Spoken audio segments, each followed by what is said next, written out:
जय हिंद, नमस्कार। मैं इनके सिंघानिया, आप सभी को हमारे इस न्यूज़ सेशन में आप सभी को बहुत बहुत स्वागत है और आप सभी को दिल से नमस्कार भी दोस्त मैं आज मैं स्टार्ट कर रहा हूँ रुक्मिणी प्रकाशन का बुक को और इसमें सेट 1 को मैं आपको पढ़ाने वाला हूँ। ऐसे सेशन में सेट 1 में टोटल 31 प्रश्न हैं, तो इन सारे प्रश्न को अच्छी प्रकार से मैं आपको समझाने वाला हूँ।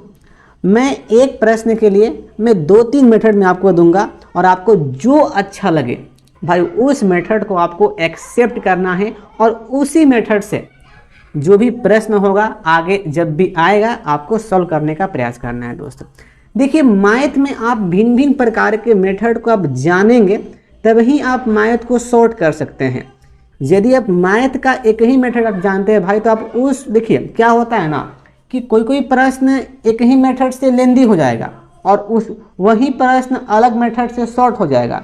तो इसीलिए भाई एक प्रश्न के लिए आपको भिन्न भिन्न प्रकार के मेथड जानना इंपॉर्टेंट है, ठीक है ना। तो मैं चाहूँगा कि मैं हर एक प्रकार के मेथड में आपके सामने में पेश करूँ ताकि सबका साथ सबका विकास होता रहे। तो चलिए इस सेशन का आगाज करते हैं बिना देरी करते हुए। तो आपके स्क्रीन पर आ रहा है पहला प्रश्न, लेकिन इसके पहले भाई इस वीडियो को शेयर कर दो अपने सारे दोस्तों में और इसको लाइक भी कर देना। और इसका पीडीएफ फाइल आपको मिल जाएगा टेलीग्राम पर, तो आप लोग अभी तक वहां से ज्वाइन नहीं हुए हैं तो भाई ज्वाइन भी हो जाइएगा। तो पहला प्रश्न आपके स्क्रीन पर ये रहा। देखिए पहला प्रश्न पूछा गया है, नंबर सिस्टम का प्रश्न है और बहुत इजी प्रश्न है। देखिए इस प्रश्न को दोस्त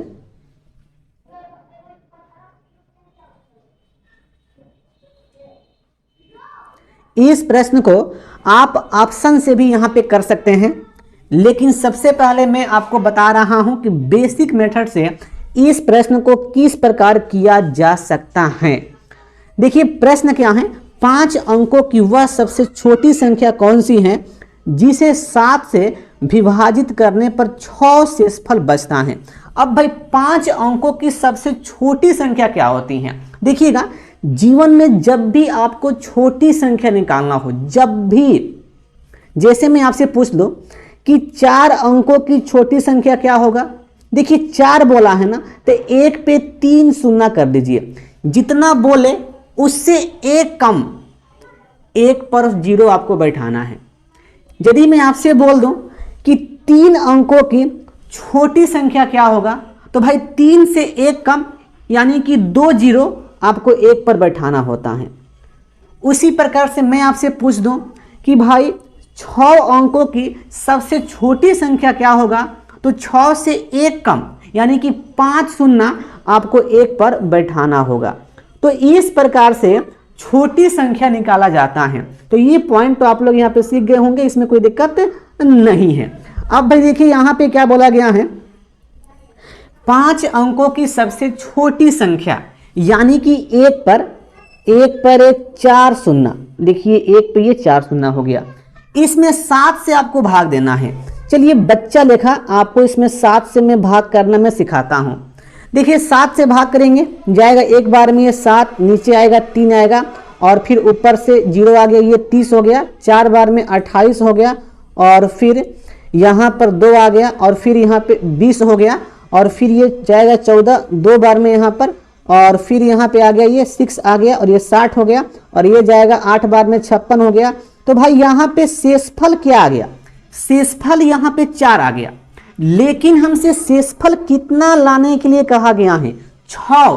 अब भाई मामला यहाँ पे फंस गया, देखना ध्यान से, शेषफल यहाँ पे आ गया 4, हमको लाना था 6। तो भाई कितना अधिक शेषफल लाना है, 2 अधिक लाना है शेषफल। तो कुछ नहीं करना है भाई, यहाँ पर इसमें 2 यहाँ पे जोड़ दो। तो भाई ये कितना हो गया, 10,002 हो गया, यानी कि 10,002 में 7 से भाग करेंगे तो 6 शेष आ जाएगा। तो बस इसी प्रकार से दोस्त ऐसे प्रश्न को किया जाता है। तो आपका उत्तर यहाँ पे क्या हो जाएगा, 10,002, यानी कि 10,002 5 अंकों की ऐसी छोटी संख्या है जिसमें 7 से भाग करने पर 6 शेष बचता है। तो इसका उत्तर यहाँ पे होने वाला है ऑप्शन नंबर यहाँ पे बी। ये हो गया बेसिक मेथड। लेकिन इस मेथड से मैं आपको कहूंगा कि एग्जाम में प्रश्न आपको नहीं करना है। तो भाई एग्जाम में प्रश्न कैसे करें? एग्जाम में आपको ऐसे प्रश्न को करना है जुबान से। जुबान से भाई कैसे करें, अब यहां पे सीखना मेरे दोस्त। इस प्रश्न को जुबान से करने के लिए आपको आना पड़ेगा ऑप्शन पे। देखिए ये ऑप्शन ए है। ऑप्शन ए को पहले मैं चेक करता हूं कि 7 से भाग देने पर 6 शेष बचता है कि नहीं बचता है। देखिए इसको 7 से भाग करने पर 6 शेष यहाँ पे बचेगा, तो ऑप्शन ए तो हो सकता है। ऑप्शन देखिए बी भी हो सकता है, क्योंकि इसमें भी 7 से भाग करने पर 6 शेष बचेगा। लेकिन अब देखना यहाँ पर दोस्त, ये ऑप्शन सी यहाँ पे नहीं होगा, क्योंकि ऑप्शन सी में 7 से भाग करने पर 6 शेष नहीं बचता है। और देखिए डी भी यहाँ पे नहीं होने वाला है, क्योंकि डी में भी 7 से भाग देने पर 6 शेष नहीं बचता है। अब तो भाई यहाँ पे मामला फंस गया हमको। अब ये ए होगा कि बी होगा? अब देखिए ना भाई, सबसे छोटी संख्या बोला है, छोट से छोट, मोट से मोट ना, छोट से छोट। तो भाई 10,009 और ये 10,002 में सबसे छोटी संख्या कौन है? 10,002 है। तो कंफर्म हो गया कि यही इसका उत्तर हो जाएगा, ऑप्शन बी, यानी कि 10,002 इसका उत्तर होने वाला है। तो इस प्रकार से आप जब भी ऐसा प्रश्न आए तो आपको ऑप्शन मेथड से आपको यूज करके प्रश्न को सॉल्व करना है। No basic method, only option. अब मैं आता हूं अगला प्रश्न पर। देखिएगा अगला प्रश्न आपको स्क्रीन पर ये होने वाला है। अगला प्रश्न ये रहा। इस प्रश्न में कहा गया है कि x और y मिलकर एक कार्य को 12 दिन में पूरा कर सकते हैं, y और z इसे 18 दिन में कर सकते हैं, और x और z उसी कार्य को 15 दिन में कर सकते हैं। यदि x, y और z मिलकर कार्य को कर सकते हैं तो कार्य को पूरा करने के लिए लगभग कितने दिन की आवश्यकता होगी? देखिए यह प्रश्न बच्चा वाला प्रश्न है। ऐसा प्रश्न बहुत इजी होता है। देखिए इस प्रश्न को कैसे करते हैं, देखिएगा। पहली बात इसमें दिया गया है x और y मिलकर एक कार्य को कर रहे हैं 12 दिन में। तो यहाँ पर ये x हो गया, ये x, और यहाँ पे जो y है यह मिलकर काम कर रहे हैं 12 डे में। उसके बाद y और z 18 डे में, x और z 15 डे में। अब मुझे क्या करना है कि x, y, z का कैपेसिटी हमें निकालना पड़ेगा कि इसका कार्य क्षमता कितना है। तो सबसे पहले इसका निकालते हैं यहाँ पे एलसीएम। तो इसका एलसीएम हो जाएगा यहाँ पे 12, 18, 15 का 180। तो देखिए यहाँ से 12 से 180 में भाग करने पर इसका क्षमता आ जाएगा 15। तो यहाँ पे 15 हो गया, और x plus y y plus z का क्षमता आ जाएगा 10, और फिर यहाँ पर x प्लस z का क्षमता आ जाएगा 12। तो इस प्रकार से ये क्षमता आ गया है। अब मुझे क्षमता निकालना पड़ेगा x, y, z का। तो भाई यहाँ पे जोड़ लो, सिंपल। तो यहाँ पे ऐड करने पर देखिएगा, इसको मैं ऐड करता हूँ। तो ये x प्लस y और प्लस यहाँ पे z जब मैं करूँगा तो देखिए यह 15 है और ये 10 है, 25, 25, 12, 37 हो गया, यानी कि 37 होगा। और देखिए सब में 2, 2, 2 यहाँ पे छुपा है, तो 2 में कमल लूँगा तो ये भागा में आएगा, यानी कि आ गया 37/2। यह हो गया x plus y plus z का यह कैपेसिटी हो गया, यानी कि इफिशियंसी हो गया। अब देखना यहाँ पर, अब मुझे निकालना है कि x, y और z कितना दिन में काम को कर लेगा। काम 180 है, यानी कि मुझे निकालना है x, y, z का डे निकालना है। तो डे बराबर क्या होता है, टोटल वर्क बटा में एफिशिएंसी हो जाता है। तो भाई टोटल वर्क यहाँ पे 180 है, और देखिएगा एफिशिएंसी है 37 बटा में कितना है, 2 है। तो भाई यहाँ पे कर लो, ये नीचे आएगा 37 और 2 जाएगा ऊपर यहाँ पे। ये इस प्रकार से हो गया। 180 में 2 से गुना करने पर यह 360 हो जाएगा। और देखिए 360 में 37 से भाग करने पर यह 9 पॉइंट समथिंग आएगा। तो 9 पॉइंट समथिंग डे आएगा, लेकिन देखिए आप ऑप्शन में आप यहाँ पे ध्यान देंगे तो देखिए ऑप्शन में दिया गया है 12 डे, 14 डे, 10 डे, 18 डे। तो मैं कह सकता हूँ कि 9 पॉइंट समथिंग को मैं कह सकता हूँ 10 डे। तो फिक्स है इसका जो उत्तर हो जाएगा 10 डे, यानी कि XYZ 10 दिन में उस काम को कर देंगे। अगला प्रश्न देखिए पूछा गया है, ट्रिगोमेट्री का प्रश्न है। यहाँ पर साइन थीटा बराबर 3 बटा में रूट अंडर 34 है और कॉस थीटा बराबर 5 बटा में रूट अंडर 34 है। तो आपको इसका मान निकालना है 1 प्लस tan थीटा और बता में 1 माइनस कॉट थीटा। तो भाई यहाँ पे कुछ नहीं करना, देखिए ये तो इजी प्रश्न हो जाता है। पहली बात मुझे मान निकालना है tan थीटा का। तो tan थीटा बराबर होता है साइन थीटा बटा कॉस थीटा होता है। देखिए साइन थीटा दिया गया है 3 बटा में रूट अंडर 34 फिक्स है। तो भाई इसके बटा में क्या हो जाएगा 5 बटा में रूट अंडर 34 हो जाएगा। अब इसको मैं लिखूंगा गुना के फॉर्म में, तो ये हो जाएगा 3 बटा में रूट अंडर 34 और यहाँ पे गुना करेंगे तो रूट अंडर 34 ऊपर आएगा और नीचे हो जाएगा 5। तो यह कट के हट गया, यहाँ पे आ गया 3 बटा 5 आ गया, कोई दिक्कत नहीं। यानी कि tan थीटा का मान कितना आ गया 3 बटा 5 आ गया। तो डायरेक्ट मैं यहाँ से निकाल सकता हूँ कि कॉट थीटा बराबर कितना हो जाएगा। तो कुछ नहीं करना होता है, tan थीटा का रिवर्स होता है कॉट थीटा, यानी कि 5 बटा में 3 हो जाएगा। तो यह हो गया कॉट थीटा हो गया और यह tan थीटा हो गया। बस आपको इसका मान निकाल देना है। तो भाई यहाँ पे निकाल लो मान इसका, देखिएगा 1 प्लस tan थीटा है और बटा में 1 माइनस कॉट थीटा है। तो 1 प्लस tan थीटा का मान दिया गया है 3 बटा में 5 और बटा में हो जाएगा 1 माइनस कॉट थीटा का मान है 5 बटा में 3 है। अब इसको बच्चा लेखा यहाँ पे इसको हल कर दो। ये 5 3 यानी कि 8 बटा में 5 हो गया और बटा में यह जाएगा तो यह माइनस 2 बटा में 3 आएगा। अब देखिए इसको मैं लिखूंगा गुना के फॉर्म में, तो यह हो जाएगा 8 बटा में 5 और गुना 3 बटा में माइनस 2 आएगा। अब देखिए माइनस 2 से ये 8 कटेगा तो यहाँ पे आएगा माइनस 4, अर्थात में इसको मैं लिख सकता हूँ माइनस 12 बटा में 5।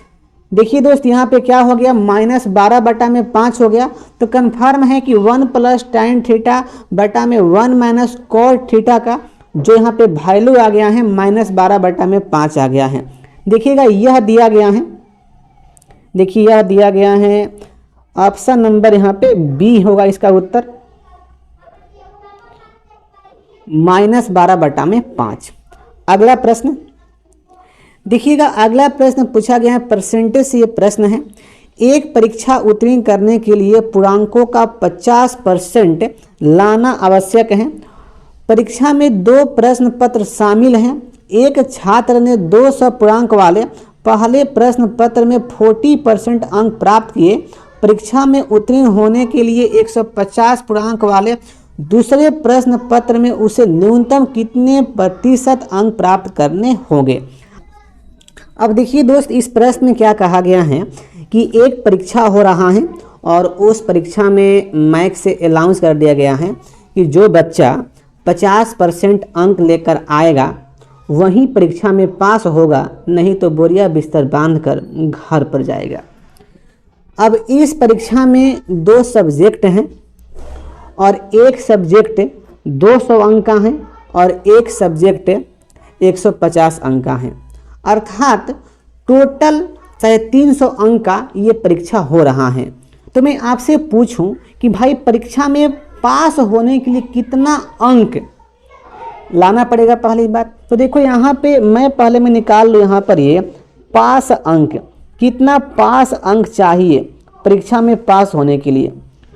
तो पहली बात यहाँ पर एग्ज़ाम हो रहा है 350 का, तो 350 का 50% निकालना होगा। तो भाई ये कॉमन सेंस की बात है कि 350 का 50% 175 हो जाएगा, यानी कि 175 अंक जो लाएगा वही भाई एग्जाम में पास होकर जाएगा। ये तो यहाँ पे फिक्स पॉइंट हो गया। अब देखना यहाँ पे क्या कहा गया है, एक छात्र ने 200 पूर्णांक वाले पहले प्रश्न पत्र में 40 अंक प्राप्त किए हैं। अब देखना भाई यहाँ पे मामला क्या है, इसको मैं ऐसे कर दूँ, इसको मैं ऐसे कर दूँ। यहाँ पर हो गया ये फर्स्ट पेपर और यहाँ पर हो गया ये सेकंड पेपर।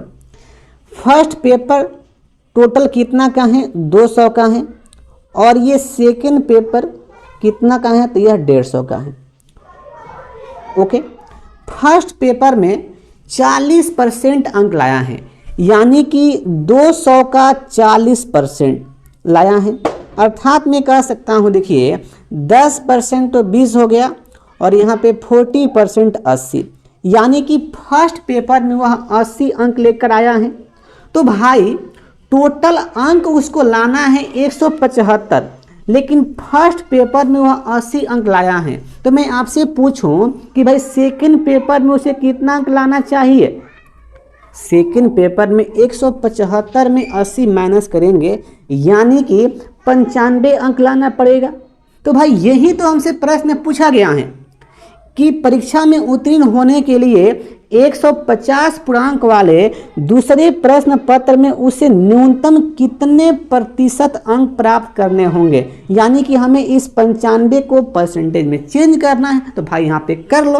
देखिए परसेंटेज में किसी को चेंज करने के लिए कंसेप्ट होता है, और यह कंसेप्ट मेरा है।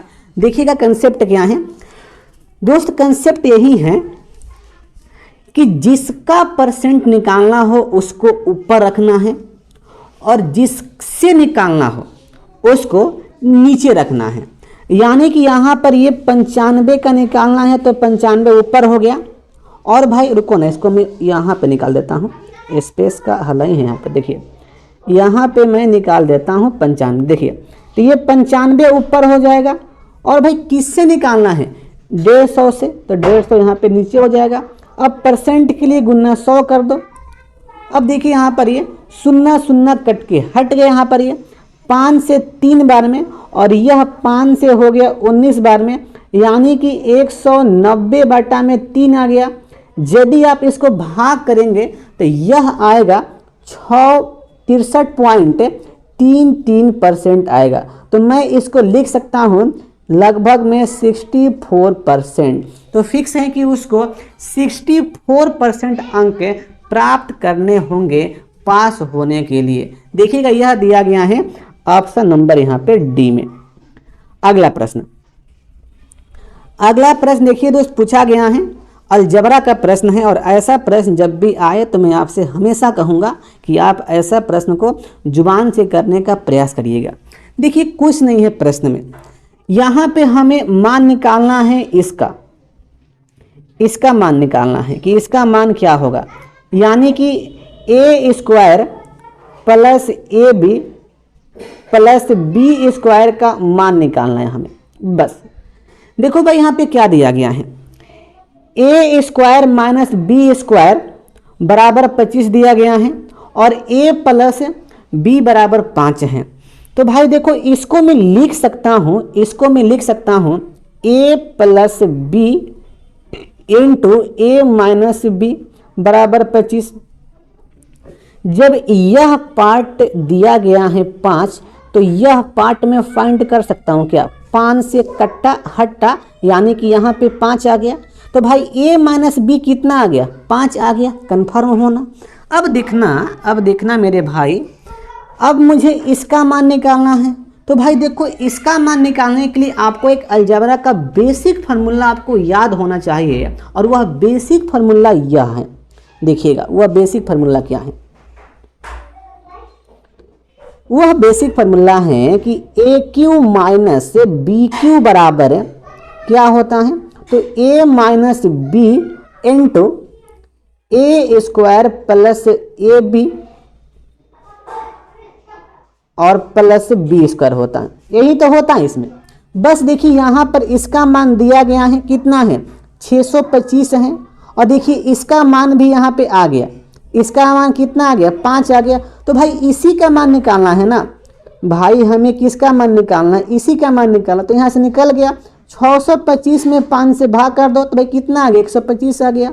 तो कन्फर्म है A square plus A B plus B square का मान कितना आ गया, 125 आ गया। और देखिए यह दिया गया है ऑप्शन नंबर यहाँ पे बी में।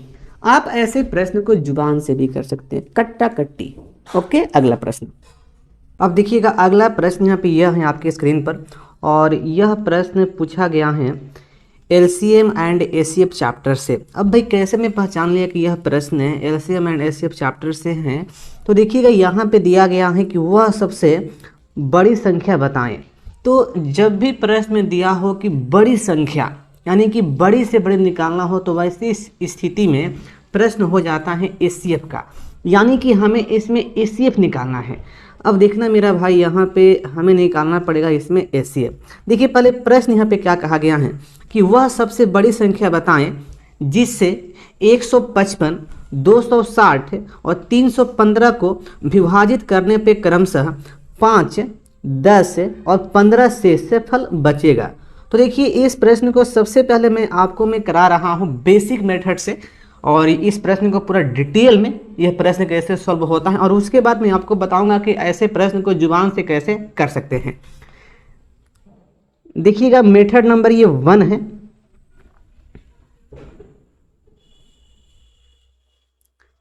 सबसे पहले देखिए यहाँ पे क्या दिया गया है कि उस संख्या से 155 में भाग करने पर 5 शेष बचता है। तो भाई देखो जो शेष बचता है ना उसको घटा कर हटा दो। देखिए यहाँ पर 155 में मैं 5 को घटाया तो यहाँ पर आ गया 150 आ गया। ओके, उसी प्रकार से अब ये देखना 260 में भाग करने पर कितना शेष बच रहा है, 10 बच रहा है। तो 10 को इसमें घटाया तो यहाँ पे आ गया 250 आ गया। ओके, उसके बाद मेरे भाई यहाँ पे नेक्स्ट देखना 315 में 15 को माइनस करेंगे तो यह हो जाएगा 300 हो जाएगा। तो यह संख्या आ गया 150, 250, 300। अब मुझे इसका निकालना है एसीएफ निकालना है। देखिए एसीएफ निकालने के लिए आप बेसिक जो मेथड होता है बच्चा वाला उसका भी आप यूज़ कर सकते हैं, लेकिन चलिए मैं आपको सिखाता हूँ एसीएफ निकालने का मेथड भी। यहाँ पे देखना यहाँ पर क्या है 150 हैं और 250 हैं और यहाँ पे 300 हैं। इसका हमें एसीएफ निकालना है। तो एसीएफ निकालने के लिए आपको वैसी दो संख्या चुनना है जिसका डिफरेंट सबसे कम हो। तो देखिए यहाँ पर हो जाएगा 250 और यहाँ पे 300। तो भाई यहाँ पे कंफर्म है कि इसका डिफरेंट 50 का है। तो देखिए 50 एक ऐसी संख्या है जो 150 को काट देगा, 250 को भी काट देगा और यह 300 को भी यहाँ पे काट देगा। तो कंफर्म है कि 50 ही एसीएफ हो जाएगा। तो इस प्रकार से हम लोग एसीएफ को यहाँ पे फाइंड कर सकते हैं। यही एसीएफ निकालने का बहुत बेटर वाला मेथड होता है और इसी मेथड का आपको हमेशा यूज करना है। तो देखिए यहाँ पे 50 वह बड़ी से बड़ी संख्या है जिससे 155, 260, 315 को विभाजित करने पर क्रमशः 5, 10 और 15 शेषफल बचेगा। यह हो गया बेसिक मेथड, लेकिन भाई एग्जाम में आपको इस प्रकार से सॉल्व नहीं करना है। तो भाई कैसे करें सॉल्व, देखना आप ध्यान से यहाँ पर किस प्रकार से आपको एग्जाम में सॉल्व करना है प्रश्न को।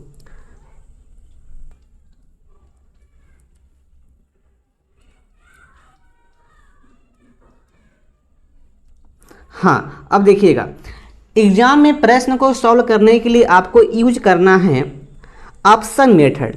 देखिए ऑप्शन मेथड से ऐसा प्रश्न बहुत ही शॉर्ट में सॉल्व होगा। अब भाई ऑप्शन मेथड क्या है कि बारी बारी से ये चारों ऑप्शन को चेक करेंगे। यदि आपका भाग सही हुआ तो ऑप्शन ए ही आपका उत्तर हो जाएगा, ठीक है ना। लेकिन देखना यहाँ पर ऑप्शन ए में यहाँ पे दिया गया है 75। अब देखिए 75 से 155 में भाग करेंगे तो यहाँ पर 5 शेष बचेगा, ठीक है। लेकिन 175 से 260 में भाग करेंगे तो भाई 10 शेष नहीं बचेगा, इसलिए कंफर्म है कि भाई यह ऑप्शन ए तो होगा नहीं। उसके बाद नंबर बी वाला 25 से 155 में भाग करने पर 5 शेष आएगा, 260 में भाग करने पर 10 शेष आएगा और यहाँ पे 315 में भाग करने पर 15 शेष आएगा। तो कन्फर्म है कि भाई यह ऑप्शन हो सकता है। अब नेक्स्ट ऑप्शन सी देखना, यहाँ पर 10 से भाग करने पर 155 में 5 शेष आएगा और 260 में भाग करने पर देखिए 10 शेष नहीं आएगा, इसलिए यह भी ऑप्शन नहीं होगा। अब ऑप्शन यहाँ पे डी देखता हूँ। 50 से 155 में भाग करने पर 5 शेष आएगा, 260 में भाग करने पे 10 शेष आएगा और 315 में भाग करने पर 15 शेष आएगा। तो भाई यहाँ पे दो ऑप्शन यहाँ पे हो गया।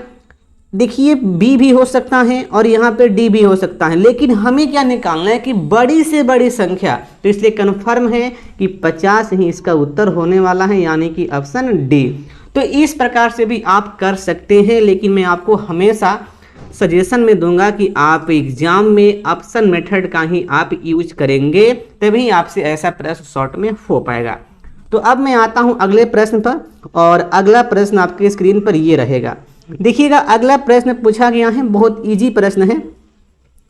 यहाँ पर क्या किया है, एक क्लब में महिलाओं की संख्या का पुरुषों की संख्या से अनुपात 3:2 है। देखिए क्या हुआ है ना, एक क्लब है उसमें महिला भी है और उसमें पुरुष भी हैं, तो उन दोनों का जो अनुपात है 3:2 है। तो मैं देखिए मैं कर लिया, यहाँ पे ये ओमाइन हो गई और यहाँ पे माइन हो गया, 3:2 है। ओके, हाल ही में 300 महिलाएं क्लब में शामिल हुई। अब देखना भाई क्या हुआ ना, उस क्लब में मारा पीटी हो गया। तो भाई कन्फर्म है कि महिला पुरुष के अपेक्षाकृत भाई वह कमज़ोर हो जाएगी।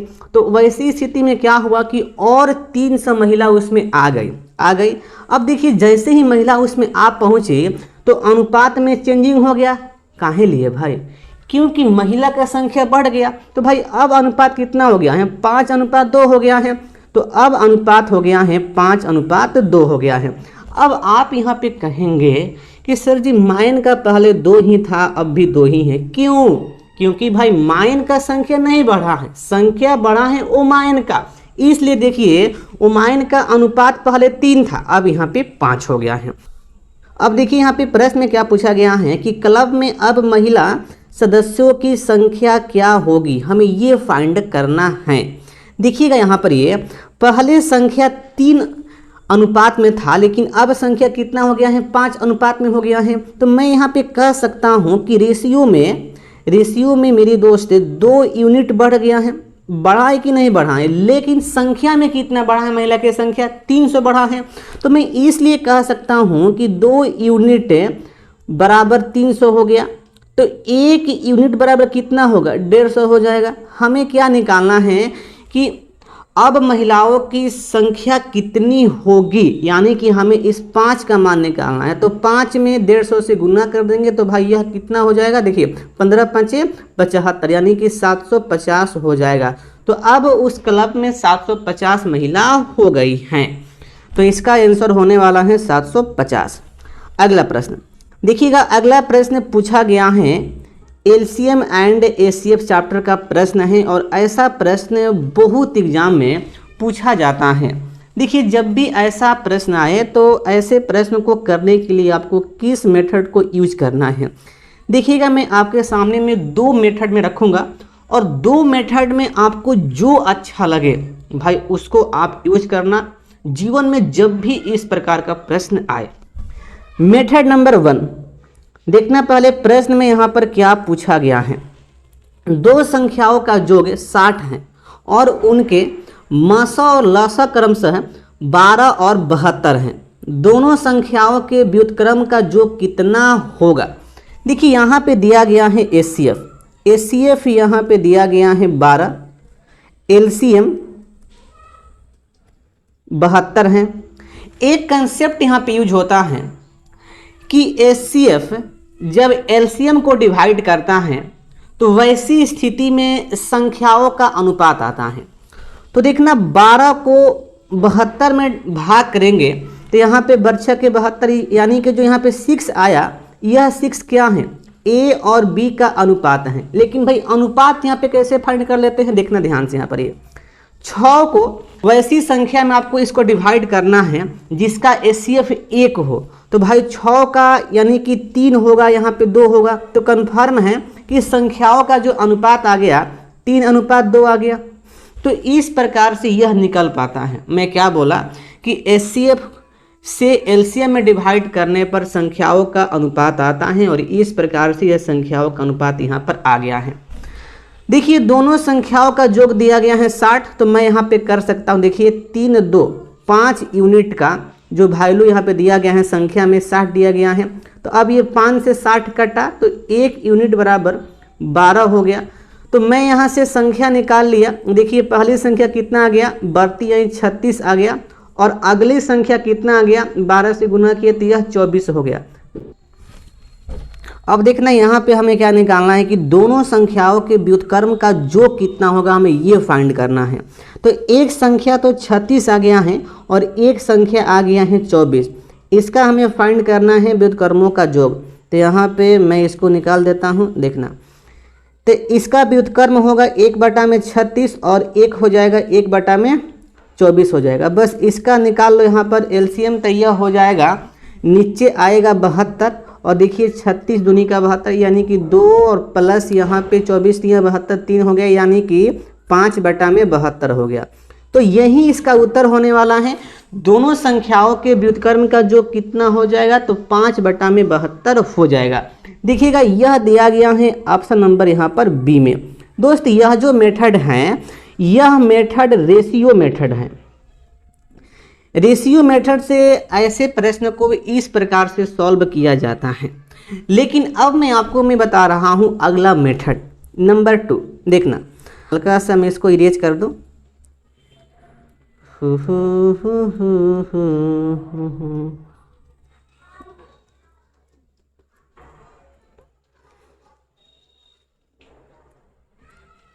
हाँ अब देखिएगा मेथड नंबर 2।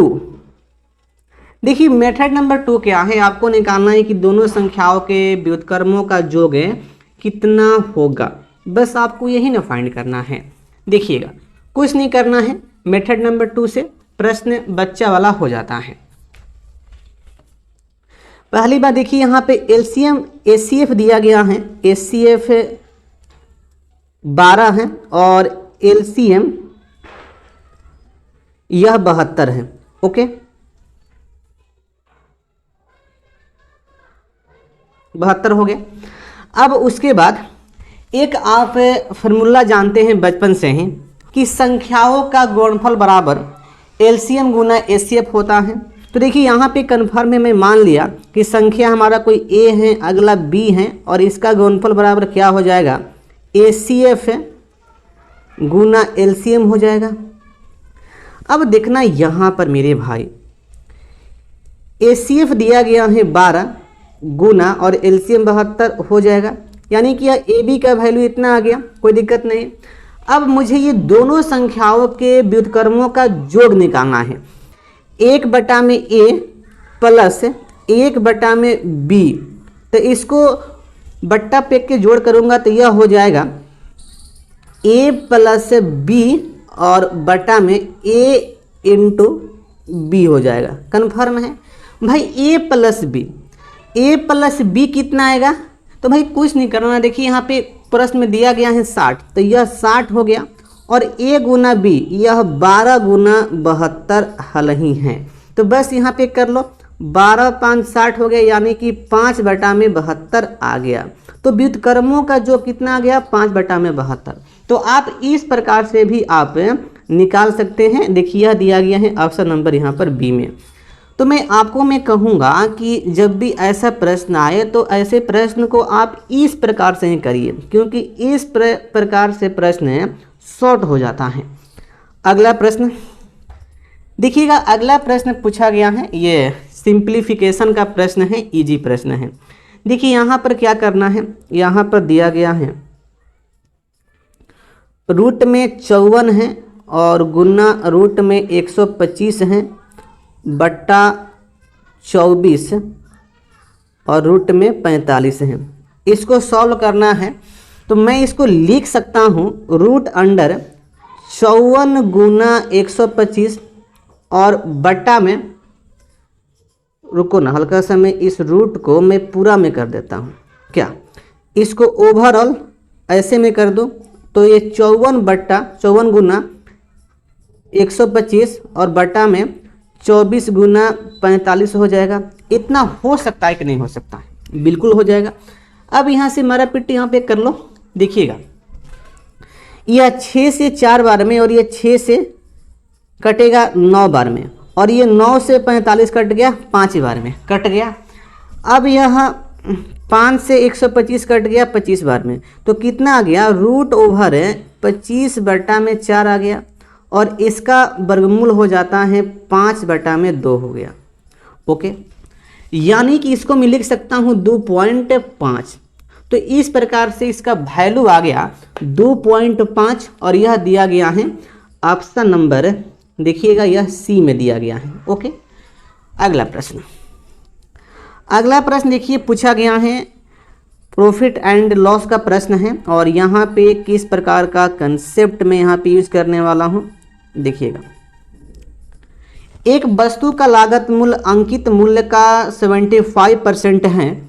यदि 15% की छूट दी जाए तो लाभ या हानि प्रतिशत क्या होगा?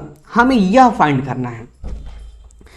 देखिएगा पहली बात यहाँ पे क्या दिया गया है, जो सीपी है वह एमपी यानी कि मार्क प्राइस का 75% है, यानी कि सीपी बटा में एमपी मैं लिख सकता हूँ और यहाँ पे 75%, तो 75% का मतलब होता है 75 बटा में 100 यानी कि 3 बटा में 4 हो जाएगा, कोई दिक्कत नहीं। तो मैं यहाँ पे कर सकता हूँ 3 बटा में 4 में कर सकता हूँ। देखिए सीपी हो गया 3 और एमपी हो गया 4। अब देखना आगे यहाँ पर क्या हुआ है, यदि 15% की छूट दी जाए यानी कि डिस्काउंट कितना है, डिस्काउंट है 15% का, 15% का डिस्काउंट है, तो 15% का फ्रैक्शन में वैल्यू कितना होता है, तो 15 बटा में 100 हो गया, तो 5 से 3 और 5 से ये 20 यानी कि 3 बटा में 20 हो गया। इसका वैल्यू फ्रैक्शन में कितना हुआ, 3 बटा में 20 हो गया।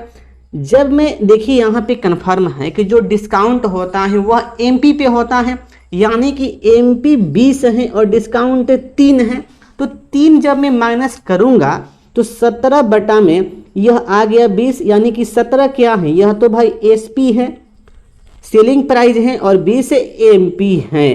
तो इस प्रकार से ये हो गया। अब देखना यहाँ पर एमपी तो भाई यहाँ पर 20 आ गया, लेकिन एमपी यहाँ पे कितना है, 4 है, तो मामला यहाँ पे फंस गया। एमपी को हमें पहले समान करना होगा, तो कर लो। यहाँ पे 5 से गुना और यहाँ पर भी 5 से गुना, तो कितना हो गया, 15 बटा में 20 हो गया। देखिए एमपी समान है, लेकिन अब देखिए हमें क्या निकालना है कि तो लाभ या हानि प्रतिशत क्या होगा।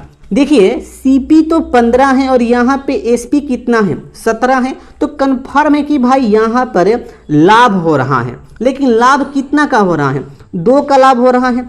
किससे, सीपी से हो रहा है, यानी कि 15 से हो रहा है।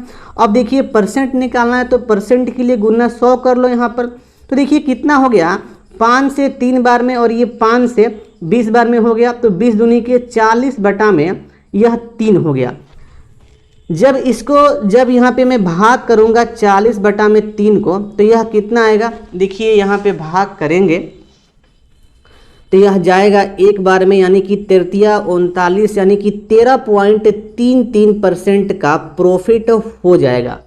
तो इसका उत्तर आ गया 13.33%। दोस्त यह जो मेथड मैं आपके सामने में रखा हूँ, यह मेथड फ्रैक्शन मेथड है। देखिए इस मेथड से यह प्रश्न शॉर्ट बनेगा। आपको बेसिक पे नहीं जाना है, बेसिक से तो भाई ये लेंदी हो जाएगा। यही मेथड इसका बेस्ट है, फ्रैक्शन मेथड। अगला प्रश्न देखिएगा, अगला प्रश्न पूछा गया है परसेंटेज का प्रश्न है ये। देखिएगा प्रश्न क्या है, हरीश के मासिक वेतन 45,000 में से 1/3 शिक्षा पर और 2/6 भोजन और अन्य आवश्यकताओं पर खर्च होता है, तो शेष वेतन की वह बचत करता है तो बचत की राशि कितनी है, हमें यह फाइंड करना है। सबसे पहली बात देखना भाई यहाँ पर ये कितना पहले खर्चा हो रहा है।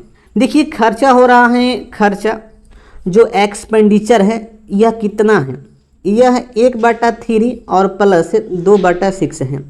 इसको जोड़ने पर यह हो जाएगा 4/6 यानी कि मारा पीटी कर देंगे तो 2/3 हो जाएगा, यानी कि 2/3 यह खर्च कर रहा है। टोटल राशि कितना है, मैं मान लिया टोटल राशि 1 है, यह क्या है टोटल है, टोटल है। तो भाई 1 में क्या किया, 1 में यह 2/3 खर्च कर दिया, तो भाई कितना इसके पास सेविंग बचा है, अभी 1/3 बचा है, यह तो शेष बचा है ना। और देखिए हमसे क्या पूछा गया था कि बचत राशि कितनी है, तो भाई टोटल मासिक इसका वेतन कितना है, संख्या में 45,000 है, तो बस 45,000 का 1/3 फाइंड कर लो, तो यह कट्टा 15,000 हो गया यहाँ पर। तो कन्फर्म है कि शेष राशि इसके पास कितना अभी बचा है, यानी कि सेविंग कितना है, तो 15,000 इसके पास सेविंग है, और ये ही इस प्रश्न का आंसर हो जाने वाला है। देखिएगा यह दिया गया है ऑप्शन नंबर यहाँ पे सी में। अगला प्रश्न, अगला प्रश्न देखिए पूछा गया है सिंपल इंटरेस्ट का ये प्रश्न है। देखिए ये प्रश्न क्या है, और यहाँ पर दिया गया कि 3400 की राशि पर 4 बरस का साधारण ब्याज 680 रुपया है, तो ब्याज की दर क्या होगी, ये हमें फाइंड करना है। ऐसा प्रश्न बहुत इजी होता है। देखिएगा 4 बरस का सिंपल इंटरेस्ट 680 है, तो 1 बरस का सिंपल इंटरेस्ट कितना हो जाएगा, कन्फर्म है 170 रुपया हो जाएगा। हमें निकालना है, रेट निकालना है, तो भाई निकाल लो, रेट परसेंट निकालना है।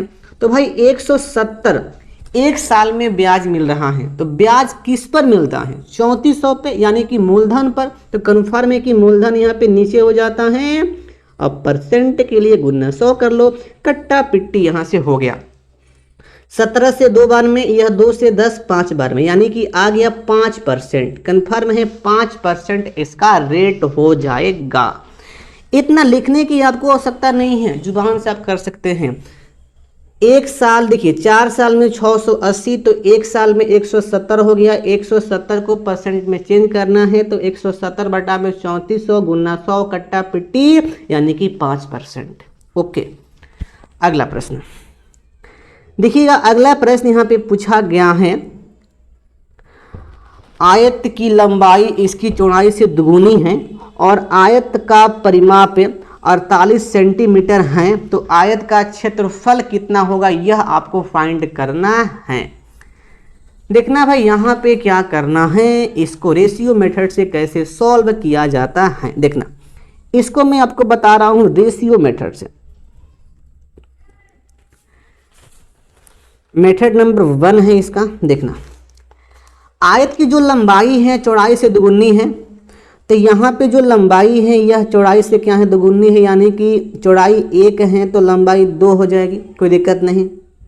देखिए यहाँ पे आयत का परिमाप दिया गया है 48। अब देखना रेशियो का परिमाप कितना हो सकता है, परिमाप बराबर क्या होता है, 2 इंटू लंबाई प्लस चौड़ाई होता है, ये तो सब लोग जानता है भाई। तो देखिए कन्फर्म है कि मैं रेशियो का मैं परिमाप फाइंड करूं तो यह हो जाएगा 2 1, यानी कि 3 यूनिट गुना 2।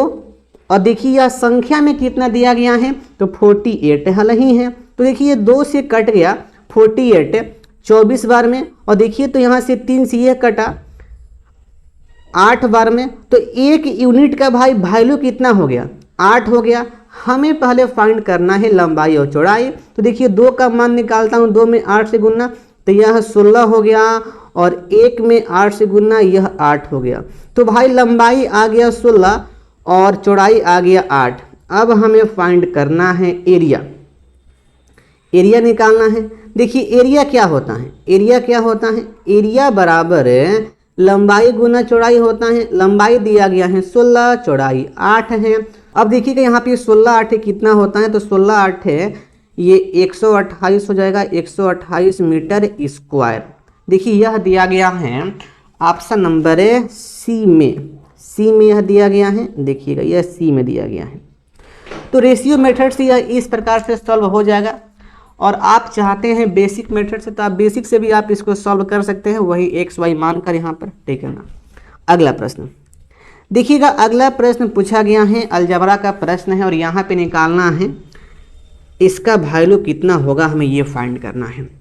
देखिएगा कैसे फाइंड करते हैं। सबसे पहले देखिए आपको यहाँ पे यूज करना पड़ेगा पुटिंग मेथड। यदि आप पुटिंग मेथड से आप ऐसे प्रश्न को करते हैं तो बहुत शॉर्ट में हो जाएगा, लेकिन यदि आप चाहते हैं कि इसको बेसिक से करें तो बेसिक से भाई करने पर इक्वेशन बनेगा, बहुत लेंदी हो जाएगा। मैं आपको सलाह दूंगा कि भाई ऐसे प्रश्न को आप करिए पुटिंग मेथड से। अब भी पुटिंग मेथड क्या है, पुट करिए। क्या पुट करूं, देखिए इसमें एक्स वाई का, यहाँ पर एक्स वाई का मान में क्या रखूं ताकि इसके इक्वल 1 हो जाए, ओके। और यहाँ पे वाई जेड का मान क्या रखूं ताकि इसके इक्वल 1 हो जाए। तो वैसा वैल्यू आपको सोचना है अपने माइंड में। तो देखिए वैल्यू आपको क्या यहाँ पे रखना पड़ेगा, देखिएगा x बराबर यदि आप -2 पुट करते हैं और y बराबर -1 पुट करते हैं और z बराबर 4 पुट करते हैं, तो भाई यह इसके इक्वल 1 हो जाएगा और इसके इक्वल 1 हो जाएगा। देखिए ना, आप यहाँ पे कर भी सकते हैं। देखिए पहले मैं इसको कर दूं प्रूफ, देखना इसका मैं करता हूँ प्रूफ। -2 बटा में 2 हो गया प्लस 2 बटा में 1 हो गया। देखिए इसका वैल्यू यहाँ पे भाग हो, यहाँ पे करने पर -1 आएगा और इसका 2 आएगा। देखिए 2 में से -1 यहाँ पे जाएगा तो यहाँ पे 1 आ गया, 1 आ गया, कन्फर्म है। देखना इसका भाई यहाँ पर इसका देखिए y बटा में 2 है तो y का मान 1 बटा में 2 हो गया और यहाँ पे प्लस 2 बटा में 4 हो गया, z का मान 4 है, बराबर 1 लाना है। तो देखिए यहाँ पर ये 2 से 1 बटा 2 हो गया। यहाँ पर देखिए इसको जोड़ेंगे तो यहाँ पे 1 नहीं आ गया। तो फिक्स है कि भाई x का मान -2 होगा और y का मान 1 होगा और z का मान 4 होगा। तो भाई यहाँ पे कर लो, क्या दिक्कत है, कर लो यहाँ पर, ये इसको यहाँ पे कर लो, इसको मैं इरेज कर दूँ, तब आता हूँ प्रश्न पर। अब देखना हमें यहाँ पे जो मान निकालना है, हमें यहाँ पर मान निकालना है इसका मान कितना होगा, यानी कि z बटा में 2 और प्लस 2 बटा में x का मान कितना होगा। तो भाई देखो z का मान दिया गया है 4 यहाँ पर और बटा में 2 हो गया प्लस 2 बटा में x का मान है -2 है। ये कटेगा -1 आएगा, ये कटेगा यहाँ पर 2 आएगा। तो देखिए 2 में से माइनस यहाँ पे 1 घटेगा तो यहाँ पे आएगा भाई 1 आएगा ना। तो कन्फर्म है कि इसका वैल्यू कितना आने वाला है, तो 1 आने वाला है। देखिएगा 1 दिया गया है, 1 दिया गया है, ऑप्शन नंबर यहाँ पर बी में, कन्फर्म। तो इस प्रकार से आप ऐसे प्रश्न को कर सकते हैं। अगला प्रश्न देखिएगा, अगला प्रश्न पूछा गया है परसेंटेज से प्रश्न है। देखिएगा प्रश्न क्या है, इजी प्रश्न है। 2400 के 12% में क्या जोड़े कि जोगफल 5400 के 18% के बराबर हो जाए। देखिए यहाँ पर क्या करना है, सबसे पहले आपको फाइंड करना है कि 2400 का 12% क्या होता है। देखिए इसको आप जुबान से भी कर सकते हैं। अब भाई कैसे, 1% हो गया 24, तो भाई 12%, यानी कि 24 में 12 से गुना करेंगे तो बच्चों के 48 और 12 दूनी के 24 और 4 28, यानी कि 288 हो जाएगा। 288 में क्या जोड़े ताकि जो जोगफल होगा वह 5400 के 18% हो जाए। अब देखो भाई 1% यहाँ पे हो जाएगा 54, हमें 18% फाइंड करना है, तो 54 में 18 से गुना कर दो। तो देखो भाई 54 में 18 से गुना वन्ना करने के बाद 972 आता है, ओके। देखिएगा अब हमें इसका मान निकालना है, तो देखिए इसका मान निकालने के लिए 972 में 288 को माइनस कर दो। देखिए माइनस करने के बाद यह आ जाएगा 684 आ जाएगा। तो कन्फर्म है कि भाई 684 को ऐड करने पर यह मामला बनने वाला है। देखिएगा यह दिया गया है ऑप्शन नंबर यहाँ पर डी में 684।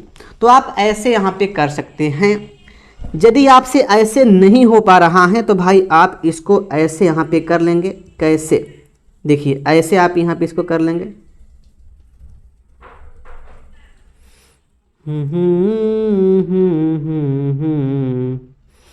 देखिएगा 2400 का निकालना है 12%, तो 12/100 हो जाएगा। क्या जोड़े? x जोड़े 5400 के 18% बटा में 100 के इक्वल हो जाए।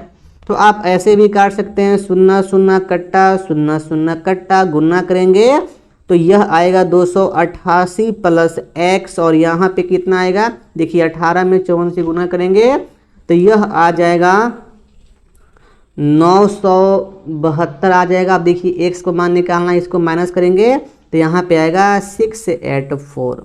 तो ऐसे भी आप फाइंड कर सकते हैं। अगला प्रश्न, अब देखिए हम लोग आ गए हैं अगला प्रश्न पर, और ये अगला प्रश्न पूछा गया है ट्रिगोमेट्री का प्रश्न है।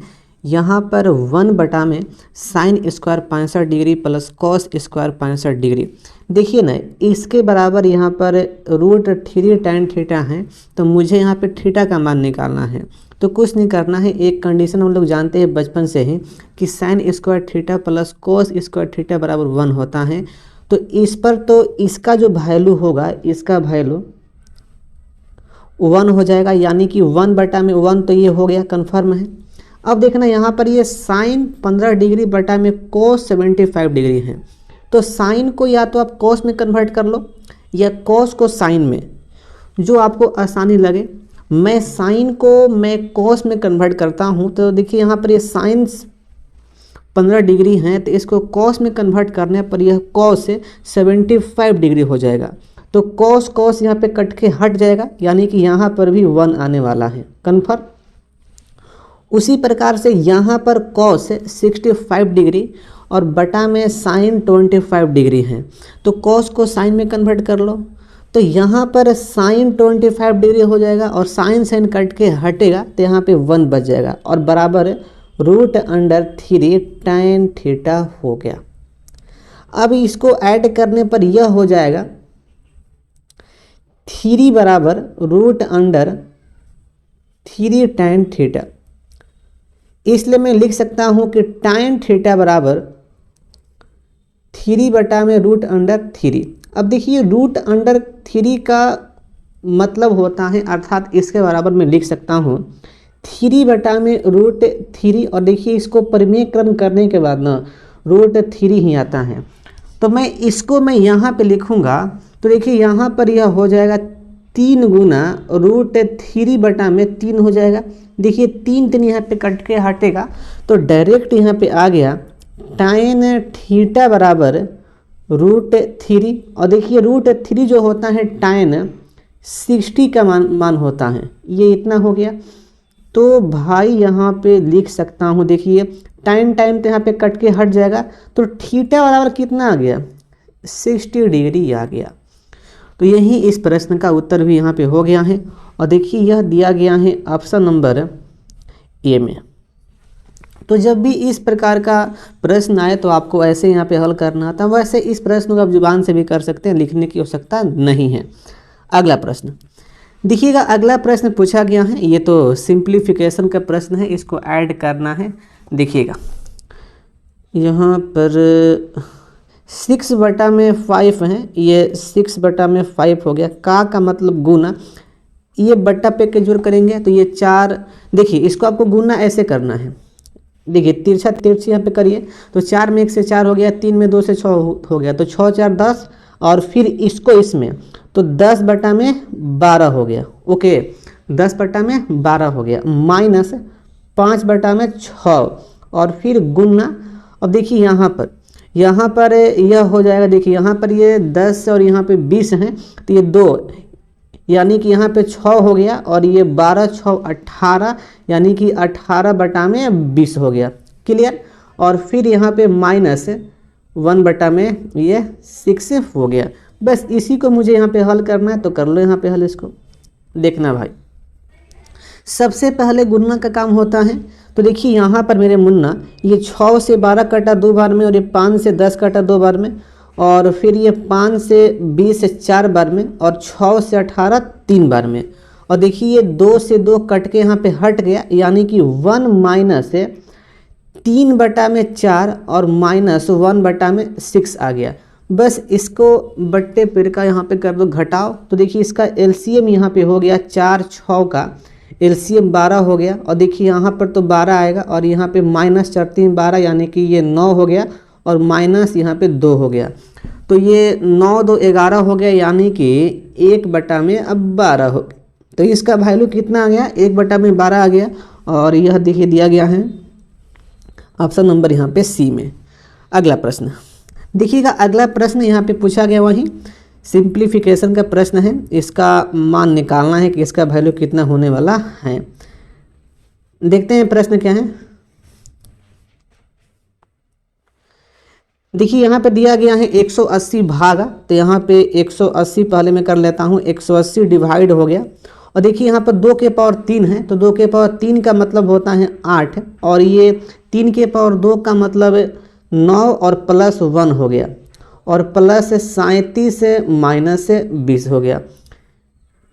अब यहाँ पे कर लो 180 और ये भागा, देखिएगा इसका मतलब यहाँ पे हो जाएगा 8 9 17 और 1 यहाँ पे 18 हो गया, और प्लस ये 37 माइनस यहाँ पे 20 हो गया।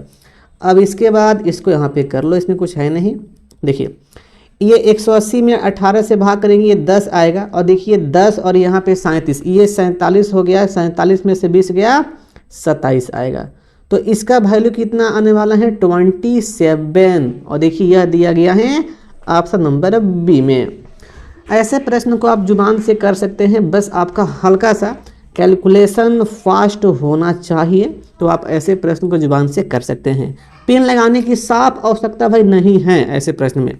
अगला प्रश्न देखिएगा, अगला प्रश्न में हमें इसका यूनिट पहले से निकालना है, और यह है गुना के फॉर्म में दिया गया है। देखिए यहाँ पे कितना है, 4 गुना 38 गुना 764 गुना 1256। बस इकाई पहले से निकालने के लिए कुछ नहीं करना होता है। देखिए इकाई को पकड़िए, 1256 का इकाई 6 है, और 764 का इकाई 4 है, और 38 का 8 है, और इसका 4 है। बस इसको गुणना करना है, तो 6 में 4 से गुणना करेंगे तो ये 24 होगा, और 24 का इकाई अंक 4 होता है। अब देखिए 8 में 4 से गुणना, 8 चौके 32 हो गया, 32 का इकाई अंक 2 होता है। अब 4 में 2 से गुणना, तो यहाँ पे 8 हो गया, 8 का इकाई अंक 8 होता है। तो भाई कितना आ गया इसका, 8 आ गया। और देखिएगा 8 दिया गया है ऑप्शन नंबर बी में। वैसे बहुत ईजी होता है, कुछ नहीं करना होता है ऐसे प्रश्न में। अगला प्रश्न देखिएगा, अगला प्रश्न पूछा गया है, एक रस्सी को 3 अलग अलग भागों में विभाजित किया गया है। मतलब एक रस्सी है, उसको 3 अलग अलग भाग में उसको डिवाइड किया गया है। पहला भाग पूरी लंबाई का 1/5 है। देखिएगा जो फर्स्ट भाग है यह है पूरी लंबाई का 1/5 है। मैं मान लिया कि पूरी लंबाई 1 है, तो मैं यहाँ पे कह सकता हूँ कि 1 का 1/5 यानी कि 1/5 आएगा, कोई दिक्कत नहीं। तो यह हो गया फर्स्ट भाग का लंबाई हो गया। उसी प्रकार से अब सेकंड भाग का देखिएगा, सेकंड भाग यहाँ पे हो गया। क्या बोला गया है कि दूसरे भाग पहले भाग का 3/2 है, यानी कि 1/5 का 3/2 है। तो यह भाई कितना हो गया, 3/10 हो गया। अब मुझे निकालना है कि तीसरा भाग रस्सी का कितना अंश है, यानी कि थर्ड भाग मुझे अब यहाँ पे फाइंड करना है। जो थर्ड भाग है यह कितना हो जाएगा, तो कुछ नहीं करना है, 1 तो हमारा पूरा है, तो इसको ऐड करके 1 में से माइनस कर दो। अब देखना भाई, तो 1 माइनस कितना हो जाएगा 1/5 और प्लस 3/10, इसी का मान निकालना है। तो देखिए ये हो गया 1, और ये देखिए यहाँ पे 10 यानी कि 2 3 5 5/10, अर्थात मैं इसको लिख सकता हूँ 1/2। यानी कि n में से 1/2 घटेगा तो यहाँ पे 1/2 ही आएगा। तो कन्फर्म है कि तीसरे भाग का राशि का कितना अंश है, तो 1/2 अंश हैं। और देखिएगा यह दिया गया है ऑप्शन नंबर बी में। अगला प्रश्न देखिए पूछा गया है, ट्रिग्नोमेट्री का प्रश्न है। यहाँ पे प्रश्न इस प्रकार से है, देखिएगा ये 5 sine 14 degree into sec 76 degree है। और देखिए इसको मैं लिख सकता हूँ, देखिए 5 है ना, 5 गुना, देखिए साइन 40 डिग्री यहाँ पे तो हो जाएगा, 14 डिग्री यहाँ पे, और फिर देखिए गुना ये सेक 76 डिग्री है, तो इसको मैं लिख सकता हूँ 1 में कॉस 76 डिग्री। हो सकता है कि नहीं भाई? बिल्कुल हो सकता है। अब प्लस देखिए 3 कॉट 15 डिग्री गुना कॉट 75 डिग्री है।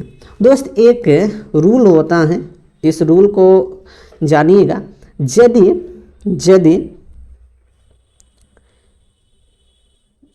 थीटा ए प्लस बी बराबर 90 डिग्री होता है, तो वैसी स्थिति में cot A into cot B बराबर 1 होता है, tan A into tan B बराबर 1 होता है। तो इस कंसेप्ट से मैं डायरेक्ट में कह सकता हूँ कि यहाँ पर क्या हो जाएगा, तो यहाँ पे मेरे भाई हो जाएगा, देखिएगा यहाँ पर 3 गुना कॉट 15 डिग्री गुना कॉट 75 डिग्री है, तो इसको मैं यहाँ पे 1 लिख सकता हूँ, कोई दिक्कत नहीं। उसके बाद देखिएगा ये 2 tan 45 डिग्री है, तो 2 गुना और tan 45 का वैल्यू 1 हो जाता है। ये इस प्रकार से हो गया। अब उसके बाद देखना ये 5 गुना, देखिए ये साइन 40 डिग्री है, तो मैं इसको कन्वर्ट करूँगा कॉस में, तो यह कॉस से 76 डिग्री हो जाएगा। अब देखिए कॉस कट के हट गया, यानी कि यहाँ पे 1 आ गया प्लस 3 प्लस 2 आ गया, कोई दिक्कत नहीं। अब इसे भाई यहाँ पे ऐड कर लो, 5 3 8 हो गया और 8 2 10 हो गया, तो इसका वैल्यू कितना आने वाला है? इसका वैल्यू 10 आने वाला है। और देखिएगा 10 दिया गया है ऑप्शन बी में। अगला प्रश्न देखिएगा, अगला प्रश्न पूछा गया है, ये ट्राइंगल का प्रश्न है। एक त्रिभुज के कोण दिया गया है, एक कोण यह है, एक कोण यह है, एक कोण यह है। तो आपको बताना है कि त्रिभुज के सबसे बड़े कोण का माप क्या होगा। देखिए हम लोग जानते हैं बचपन से कि त्रिभुज के तीनों कोणों का जो योग होता है 180 डिग्री होता है, तो बस आप उसी पर यहाँ पे बिगेस्ट कोण निकाल सकते हैं। देखिए तो यहाँ पर क्या हो जाएगा, ये 2x प्लस 3x माइनस 8 और प्लस 5x माइनस 12 बराबर 180 डिग्री हो जाएगा, कोई दिक्कत नहीं। अब देखना यहाँ पर ये x को मैं ऐड करता हूँ, तो ये 5x और यहाँ पे 10x हो गया। और देखिए ये 8 माइनस में है और ये 12 में माइनस है, तो देखिए ये हो गया 20 हो गया और ये ओह पर यहाँ पे जाएगा, यानी कि देखिए ये 120 प्लस यहाँ पे 20 हो जाएगा, कन्फर्म है। तो भाई कितना आ गया, 10x बराबर यह हो गया 200 हो गया। अब कट्टा पिट्टी कर लो, तो x बराबर कितना आ गया, 20 आ गया, कन्फर्म। x बराबर भाई यहाँ पे 20 आ गया। अब देखना हमें बिगेस्ट कोण निकालना है, तो देखिए बिगेस्ट कोण तो भाई यही है ना, कॉमन सेंस की बात है, तो इसको यहाँ पे कर लो। देखिएगा यहाँ पर 5x डिग्री माइनस 12 है, तो देखिएगा इसको मैं लिख सकता हूँ 5x का मान 20 है और ये माइनस 12 हो गया, तो 20 पाँच 100 और माइनस 12 यानी कि यह है से ये 88 हो गया, यानी कि 88 डिग्री सबसे बिगेस्ट कोण का माप आ रहा है। और देखिएगा यह दिया गया है ऑप्शन नंबर बी में। अगला प्रश्न देखिएगा, अगला प्रश्न यहाँ पे पूछा गया है, मेंसुरेशन का प्रश्न है। एक सिलेंडर की ऊंचाई 14 सेंटीमीटर है और वक्र पृष्ठीय क्षेत्रफल 528 सेंटीमीटर स्क्वायर है, तो सिलेंडर का आयतन निकालना है। देखिए आयतन कब निकलेगा, जब सिलेंडर का त्रिज्या फाइंड होगा, क्योंकि आयतन बराबर क्या होता है, पाई आर स्क्वायर एच होता है। देखिए यहाँ पे एच दिया गया है लेकिन यहाँ पे त्रिज्या नहीं है, मतलब मुझे त्रिज्या पहले फाइंड करना होगा। देखिए यहाँ पे दिया गया है वक्र पृष्ठीय क्षेत्रफल। हम जानते हैं कि जो सिलेंडर होता है दोस्त, सिलेंडर वह बेलनाकार होता है, मतलब इस प्रकार का होता है। सिलेंडर इस प्रकार का होता है। हो गया। तो चलिए इसका फाइंड कर लेते हैं, इसका त्रिज्या एक्चुअली कितना होगा। चूंकि वक्र पृष्ठीय क्षेत्रफल बराबर वक्र पृष्ठीय क्षेत्रफल बराबर क्या होता है, 2πr/h होता है। देखिए यह दिया गया है 528 दिया गया है ना। देखिए यहाँ पर 2πr/h, 2 गुना पाई का जो वैल्यू होता है 22/7 हो गया, और फिर उसके बाद r निकालना है और h दिया गया है 14 सेंटीमीटर दिया गया यहाँ पर। अब भाई यहाँ पे मारा पीटी कर लो, देखना 7 से यह कटा 2 बार में, और देखना यह हो गया 44 हो गया। देखिए 44 से यह 528 यह कट जाएगा 12 बार में, ठीक है। और देखिए 2 से 12 कट गया 6 बार में, तो r का वैल्यू कितना आ गया, 6 सेंटीमीटर आ गया ना। अब मुझे इसका आयतन निकालना है। तो चूंकि आयतन बराबर क्या हो जाता है, आयतन बराबर πr² होता है। तो 22/7 गुना r6 गुना 6 और गुना यहाँ पे 14 हो गया। 7 से कटा 2 बार में, और देखिए यहाँ पर ये कितना हो गया, 6 के 36 और ये 36 दूनी का 72 हो गया। अब देखिए 72 गुना हमें 22 करना है, तो ये 22 दूनी का 44 के 4 हो गया। और देखिए यहाँ पर ये 22 साते 154 और यहाँ पे 4 ये 158 हो गया, ठीक है ना। यानी कि 1584 हो गया, 1584 सेंटीमीटर क्यूब। देखिएगा यह दिया गया है ऑप्शन नंबर यहाँ पे बी में। अगला प्रश्न देखिए पूछा गया है कि दो धनात्मक संख्याओं का अनुपात 3:7 हैं और उनका लसप 231 है, तो छोटी संख्या क्या होगी, ये हमें फाइंड करना है। देखिए ऐसे प्रश्न कुछ नहीं करना होता है। पहली बात, दो संख्या यहाँ पे दिया गया है, एक संख्या में मान लिया a है और एक संख्या b है, इनका अनुपात 3:7 दिया गया है, उनका लसफा 231 है। अच्छा पहली बात भाई, यह दोनों संख्याओं का जो ये अनुपात में है, इसका लसफा कितना होगा, 3/7 का 21 यूनिट हो जाएगा, बिल्कुल हो जाएगा। और देखिए इसके बराबर दिया गया है संख्या में 231, तो मैं यहाँ पे लिख दिया कि 21 यूनिट बराबर 231 हो गया। मैं काटा तो 1 यूनिट का मान कितना आ गया, देखिए यह आ गया 21 एक बार में, और फिर यहाँ पे 21 ये हो गया एक बार में, ठीक है। यानी कि एक बराबर यहाँ पे 11 हो गया। तो देखिए एक संख्या तो यहाँ पे आ गया 33 और एक संख्या आ गया 77। हमें सबसे छोटी संख्या निकालना है, तो सबसे छोटी संख्या कौन हो गया, 33 हो गया, ऑप्शन डी जाने वाला है। यह हुआ रेशियो मेथड। यह कैसा मेथड हुआ, रेशियो मेथड हुआ। आप इस प्रकार से भी कर सकते हैं, या इसको बेसिक से भी आप कर सकते हैं x मानकर, लेकिन सबसे बेस्ट है यही मेथड है। अगला प्रश्न पूछा गया है कि सामान्य तौर पर केंद्रीय प्रवृत्ति को मापने में सबसे उपयुक्त औसत मूल्य है। देखिए यहाँ पे बोला गया है कि सामान्य तौर पर केंद्रीय प्रवृत्ति को मापने के लिए सबसे उपयुक्त औसत मूल्य कौन होता है, दोस्त माध्य होता है। इसको मीन कहते हैं, इसी को भी औसत ही कहा जाता है, इसलिए कंफर्म है कि यहाँ पर माध्य ही होने वाला है। अगला प्रश्न देखिएगा, अगला प्रश्न पूछा गया है टाइम एंड डिस्टेंस का, बहुत अच्छा प्रश्न है। इसको प्यार से आप लोग भाई समझिएगा, नहीं तो मिस हो जाएगा। एक ट्रेन स्टेशन ए से स्टेशन बी की ओर 50 किलोमीटर प्रति घंटा की चाल से निकलती हैं। देखिए मैं मान लिया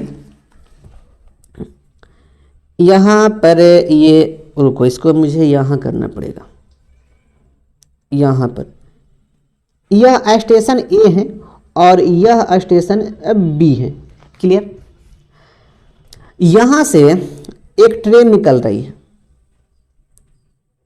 इस ट्रेन का स्पीड कितना है 50 किलोमीटर प्रति आवर। समझना प्यार से।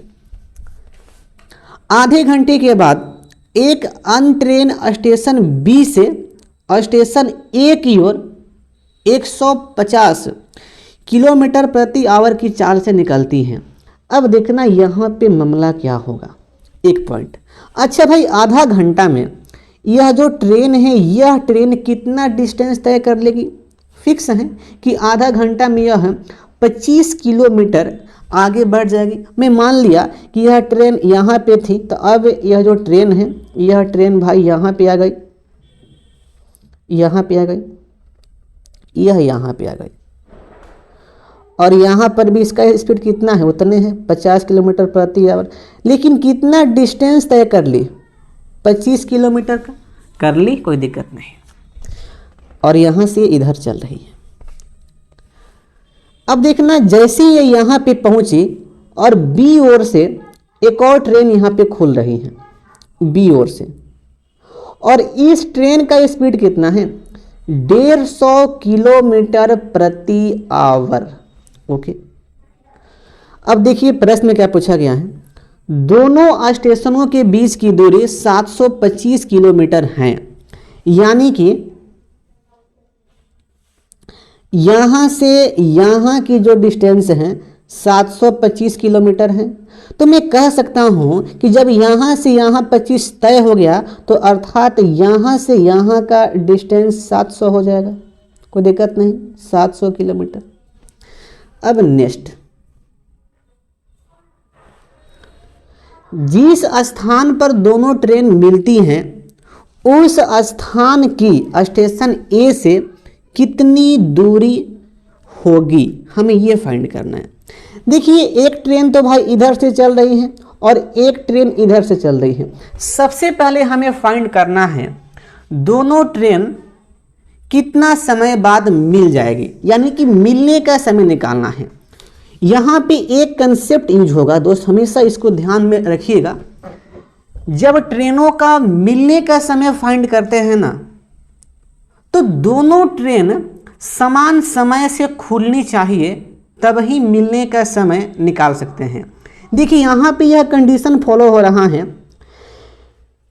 देखिए यह भी ट्रेन यहाँ से खुल रही है सेम टाइम पर, और देखिए यह भी ट्रेन यहाँ से खुल रही है सेम टाइम पर। भले यहाँ पर टाइम का मतलब ना हो, लेकिन सेंस आपको डालना है कि दोनों ट्रेन सेम टाइम पर यहाँ से खुल रही हैं, इसलिए दोनों ट्रेन का मिलने का समय फाइंड कर सकते हैं।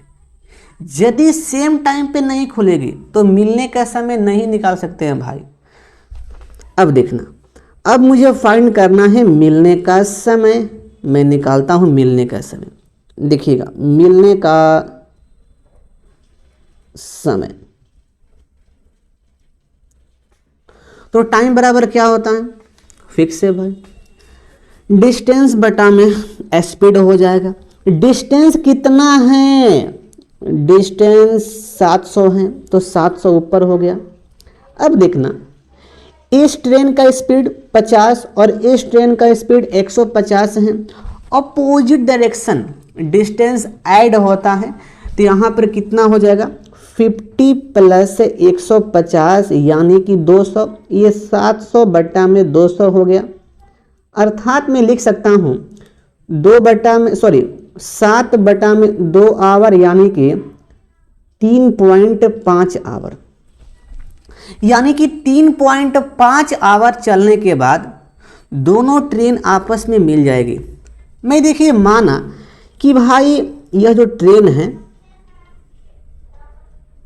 यह बीच में कहीं पर मिलेगी 3.5 आवर के बाद। तो भाई देखना यह जो ट्रेन है इस ट्रेन का यहाँ से यहाँ का डिस्टेंस पहले मुझे फाइंड करना है। देखिए इसका स्पीड तो भाई यहाँ पर 50 का है, मुझे यहाँ से यहाँ का डिस्टेंस फाइंड करना है, और यहाँ से यहाँ जाने में 3.5 आवर लग रहा है, अर्थात 7 बटा में 2 आवर लग रहा है। तो इसका डिस्टेंस निकालने के लिए मैं 50 गुना 7/2 कर दूं। देखिए 2 से काटा ये 25 बार में, और ये 25 साते 175 होता है। तो कन्फर्म हो गया कि यहाँ से यहाँ का जो डिस्टेंस है, यह डिस्टेंस 175 का है। मतलब मिलने वाले पॉइंट से लेकर यहाँ तक का डिस्टेंस हो गया। अब मुझे निकालना है, देखिएगा प्रश्न यहाँ पे सॉल्व हो गया। जिस स्थान पे दोनों ट्रेन मिलती हैं, मतलब इस वाले स्थान पर, उस स्थान की स्टेशन ए यानी कि स्टेशन यहाँ की दूरी कितनी है? तो भाई कन्फर्म है। देखिएगा यहाँ से यहाँ का 175 हो गया, और यहाँ से यहाँ का 25 हो गया। तो 175 और 25 यानी कि 200 किलोमीटर का डिस्टेंस हो जाएगा। तो इस प्रकार से ये सॉल्व हुआ, और देखिएगा इसका उत्तर यहाँ पे जाने वाला है ऑप्शन सी यानी कि 200 किलोमीटर। बहुत अच्छा प्रश्न था। अगला प्रश्न देखिए पूछा गया है, समचतुर्भुज का प्रश्न है, और यहाँ पे बताना है कि सबसे छोटा आसन कोण की माप क्या होगा। देखिए प्रश्न दिया गया है कि किसी समचतुर्भुज के आसन कोणों का अनुपात 3:6 है, तो समचतुर्भुज के सबसे छोटे कोण की माप क्या होगी। देखिए सबसे पहले समचतुर्भुज कैसा होता है, चलिए यह देखिए यहाँ पर ये समचतुर्भुज हो गया, और यहाँ पर जो ये कोण ए है, कोण बी है, कोण सी है, कोण डी है, इसमें आमने सामने की भुजा समांतर होती है, लेकिन इसका जो विकर्ण होता है 90 डिग्री पर अपने आप को काटता है। यह 90 डिग्री हो जाता है, ठीक है। रूल होता है कि जो आसन कोण है, अब भाई आसन कोण यहाँ पे कौन कौन है? कोण ए, कोण बी, कोण सी और कोण डी, ये आसन कोण है। आसन कोणों का योग 180 डिग्री होता है, अर्थात कोण ए प्लस कोण बी बराबर 180 डिग्री हो जाएगा। उसी प्रकार से कोण सी प्लस कोण डी बराबर भी 180 डिग्री हो जाएगा। एक तो ये रूल होता है। एक और रूल होता है कि इसके संगत कोणों का जो संगत जो कोण होता है वह आपस में समान होते हैं, अर्थात कोण ए बराबर कोण सी होता है और कोण बी बराबर कोण डी होता है। यही रूल होता है। लेकिन इस प्रश्न में हमें जो रूल यूज करना है, यह वाला रूल हमें यूज करना है। कर देते हैं भाई। यहाँ पर देखना क्या दिया गया है, आसन कोणों का अनुपात 3:6 है। मैं मान लिया कि एक आसन कोण 3x है और एक 6x है। मैं जानता हूं कि आसन कोणों का जो कितना होता है 180 डिग्री होता है, इसलिए 3x प्लस 6x बराबर 180 डिग्री हो गया। यह 6 3 9x हो गया, यानी कि 180 डिग्री। काटे पीटेंगे तो x बराबर आ जाएगा 20 डिग्री। हमें निकालना है सबसे छोटा, यानी कि इसका मान निकालना है 3x का, तो इसमें गुना करेंगे 20 से, तो यह हो गया 60 डिग्री। तो भाई सबसे छोटा आसन कोण कितना डिग्री का हो गया? 60 डिग्री का हो गया। देखिए यह दिया गया है ऑप्शन नंबर सी में। तो इस प्रकार से आप यहाँ पे फाइंड कर सकते हैं। यदि आपसे पूछता कि सबसे बड़ा कोण कितना का होगा, तो 6x में 20 से गुना करेंगे, यानी कि 120 डिग्री का हो जाता। अगला प्रश्न देखिए पूछा गया है, ये कैलकुलेशन है। ये 5 सही 2/3 है, तो ये 5 3 15 और यहाँ पर 2 17, यानी कि 17/3 आ गया। अब देखिए 17/3 प्लस 0.73 माइनस 3.123। अब देखना यहाँ पर ये 17 में 3 से भाग करेंगे तो 3 5 15 हो गया, 15 पॉइंट और ये 2 यानी कि 20, 3 6 18 यानी कि 5.66 आएगा, प्लस 0.73 माइनस 3.123 हो गया।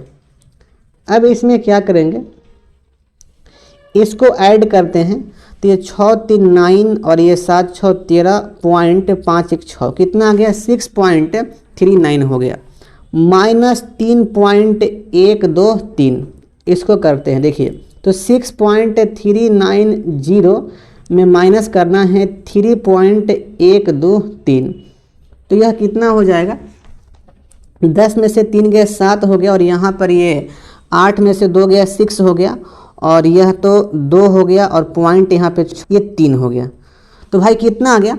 3.267 आ गया। मैं इसको लिख सकता हूँ 3.27।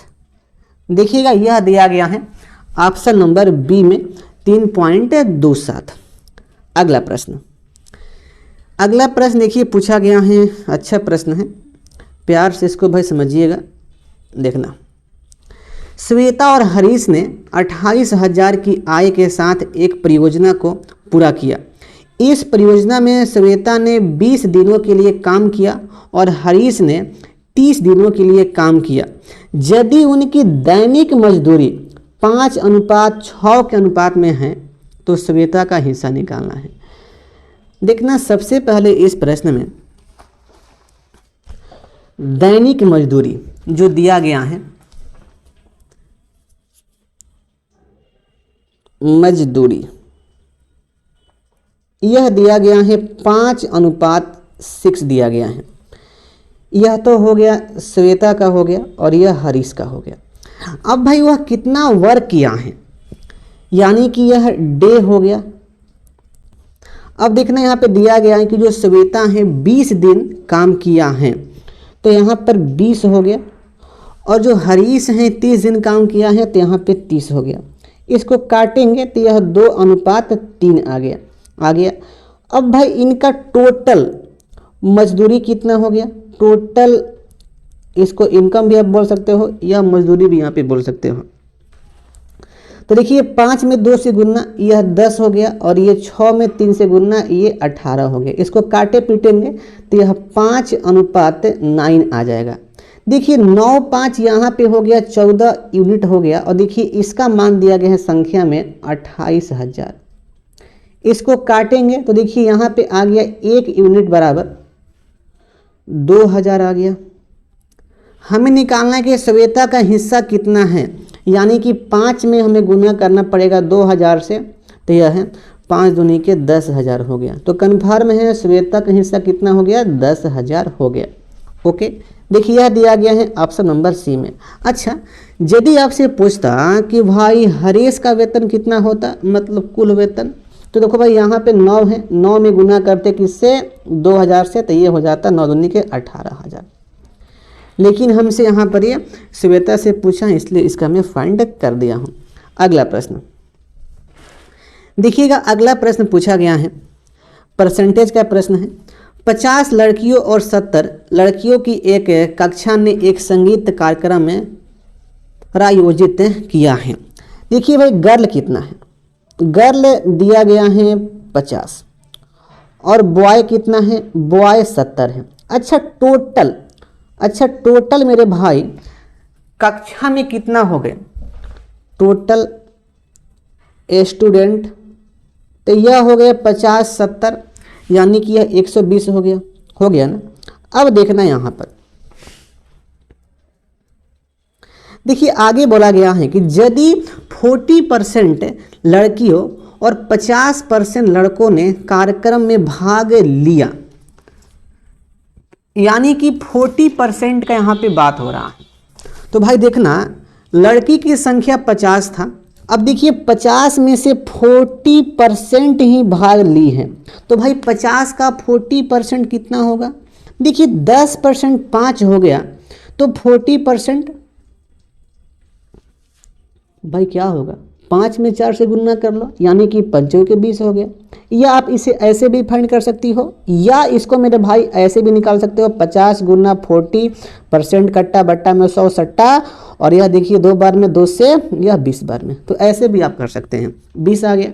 अब उसी प्रकार से टोटल बॉय 70 हैं, लेकिन 50% ही हिस्सा ले रहा है, तो भाई 70 का 50% यानी कि 35। टोटल भाई अब कितना छात्र कार्यक्रम में हिस्सा लिया? 20 और ये 35, यह 55 हो जाएगा।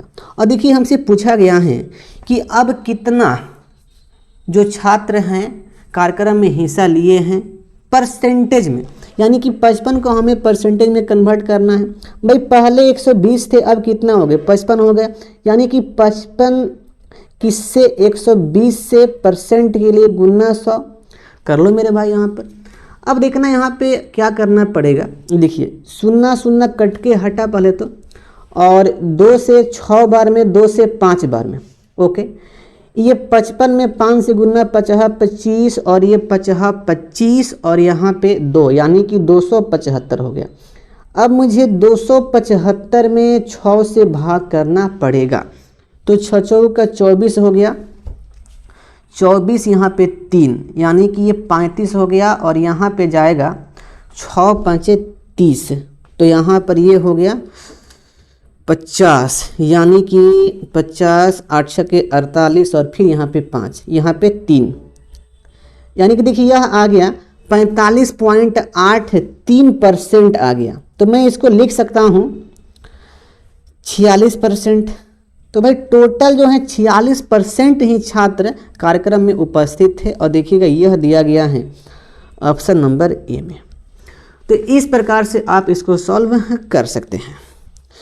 अगला प्रश्न देखिएगा, अगला प्रश्न पूछा गया है, यह है simple interest and compound interest का मिक्स क्वेश्चंस है। बहुत अच्छा प्रश्न है, आप ऐसे प्रश्न को जुबान से भी कर सकते हैं। देखिएगा कैसे, एक धनराशि का 10% वार्षिक दर से 2 बरस का सिंपल इंटरेस्ट 500 है। तो देखिए सबसे पहले मुझे इससे निकालना पड़ेगा मूलधन कितना है।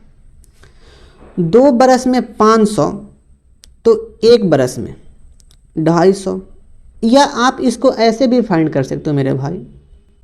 1 साल में इंटरेस्ट मिल रहा है 10%, तो 2 साल में मिलेगा 20%, तो एसआई परसेंट कितना हो गया 20% हो गया। लेकिन संख्या में कितना दिया गया है 500, तो 20% बराबर 500 हो गया, इसलिए 1% बराबर कितना हो जाएगा, तो यह 20 से काटो 500, तो यह हो गया 25। मुझे 100% निकालना है, क्योंकि 100% ही मूलधन होता है, तो यह हो जाएगा 2500 हो जाएगा, यह मूलधन हो गया। अब देखना आगे, समान समय के लिए समान दर पर समान राशि पर चक्रवृद्धि ब्याज क्या होगा, आपको कंपाउंड इंटरेस्ट निकालना है। देखिए इसके बाद कंपाउंड इंटरेस्ट निकालने के लिए बहुत सारा मेथड होता है, लेकिन मैं आपको रिकमेंड करूंगा मेरे भाई कि यदि आपको 2 साल का कंपाउंड इंटरेस्ट फाइंड करना है ना, तो आप सक्सेसिव परसेंटेज निकालने के लिए जो मेथड होता है आप उसको यूज करिए। देखिए 10% के हिसाब से 2 बरस का जो कंपाउंड इंटरेस्ट होता है वह 21% होता है। कंपाउंड इंटरेस्ट क्या आ गया 21% आ गया। रुकिए मैं आपको बताऊंगा कैसे आ जाता है, यह 21% आ गया। लेकिन भाई कैसे आया, देखना यहाँ पर कैसे आया। पहली बात आपको एक फार्मूला याद होना चाहिए सक्सेसिव परसेंटेज का। देखिए वह फार्मूला क्या होता है, x plus y plus x into y बटा में 100 होता है। देखिए इसी पर 2 साल का आप कंपाउंड इंटरेस्ट निकाल सकते हैं, बहुत इजी वे में यहाँ पे फाइंड हो जाता है बाबू। देखिए यहाँ पर मुझे निकालना है 10% के रेट से, और मुझे निकालना है 2 बरस के लिए, तो इस फार्मूला से 2 बरस का फाइंड होगा। तो भाई देखो यहाँ पे क्या हो जाएगा, देखिए 10 प्लस 10, और यहाँ पर 10 गुना 10 और बटा में 100 होगा। देखिए कटेगा, यानी कि कितना आ गया 21% आ गया। इसीलिए मैं कहा था डायरेक्ट भाई 21% आएगा। आपको इसका वैल्यू हमेशा ध्यान में रखना है कि जब रेट 10% होता है और 2 बरस का कंपाउंड इंटरेस्ट पूछे तो कंपाउंड इंटरेस्ट 21% होता है। यदि आपको ये वैल्यू याद है तो आप ऐसे प्रश्न को जुबान से कर सकते हैं, नहीं तो भाई आपको निकालना पड़ेगा। अब भी कुछ नहीं करना है, आप मूलधन दिया गया है 2500 और कंपाउंड इंटरेस्ट पता हो गया 21% है, तो आपको इसको संख्या में निकालना है। तो कर दो 2500 का 21%, परसेंट कट्टा। देखिए 25 एक में यहाँ पे 5 हो गया, और देखिए 25 दूनी के 50 और यहाँ पे 2 यानी कि 525 आ गया। तो इस प्रकार से आप इसको फाइंड कर सकते हैं। अच्छा रुको, एक और मेथड, रेशियो मेथड। देखिए रेशियो मेथड से भी आप कंपाउंड इंटरेस्ट निकाल सकते हैं। कैसे भाई? रेट दिया गया है 10%, दिया गया है ना भाई। 10% को मैं लिख सकता हूँ 1/10, कोई दिक्कत नहीं। अच्छा भाई, जो रेट होता है वह तो मूलधन पे होता है, यानी कि 10 रुपया मूलधन है और 1 का ब्याज मिल रहा है, तो 1 साल में कंपाउंड कितना हो जाएगा? 11 और मूलधन 10 हो जाएगा। तो मैं आपसे पूछूं कि प्रिंसिपल और अमाउंट का अनुपात कितना होगा? तो 10:11 हो जाएगा ना भाई। हमें 2 साल का कंपाउंड इंटरेस्ट फाइंड करना है, तो इसको लिख दो 2 बार, तो 10:11 हो गया। इसको गुणा करिए, ये 100 हो गया और यह 121 हो गया। देखिए पहले प्रिंसिपल 100 था, अब भाई 121 हो गया। कितना बढ़ा है? 21 बढ़ा है। किससे? 100 से। गुना करेंगे परसेंट निकालने के लिए, तो भाई कितना आ गया? 21% आ गया। तो इस प्रकार से भी आप कंपाउंड इंटरेस्ट फाइंड कर सकते हैं 2 साल का। या तो आप इससे निकालिए या आप सक्सेसिव से फाइंड करिए, या आपको कंपाउंड इंटरेस्ट याद है तो भाई अच्छा पॉइंट है। तो यह इस प्रकार से हो गया। ओके, कोई दिक्कत नहीं। रुकना, एक और मेथड। इस प्रश्न को डायरेक्ट भाई कैसे कर लेंगे? डायरेक्ट, यदि मैं मानता हूं कि आपको वैल्यू याद है, 2 साल का कंपाउंड इंटरेस्ट आपको याद है, तो आप डायरेक्ट कैसे कर लेंगे? रुको, इसको मैं इरेज कर दूं, तब मैं आपको सिखाता हूं।